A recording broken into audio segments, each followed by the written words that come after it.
everybody, how we doing? It is Larry here again for the Leroy channel. Today I got an interesting recipe for you guys to try out. It involves steak, some broccoli, and some different things to make it taste really good.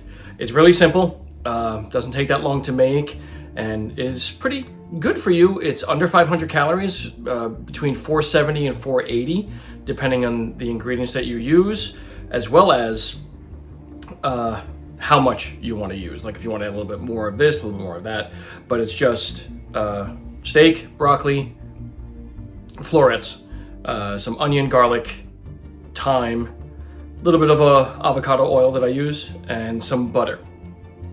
You know, salt and pepper, seasoning, all that fun stuff. And that's basically it. It's really simple, really easy, and it actually tastes really, really good. So it's a little high on the fat side because of the butter, the oil, and the steak.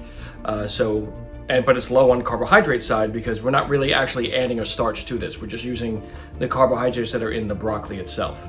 It's like 22 to 23 grams of fat, which is high, but there's only 11, 12 grams of carbohydrates and some protein, a lot of protein in there because it's a steak. So I guess you could call this keto friendly, I guess, but either way, I pretty much devoured it in 5 minutes because it smelled great and it tasted fantastic. So check it out. Recipe will be inside the description, or at least the ingredients will. Gotta, keep it for myself. But thanks for watching, guys. Enjoy the video.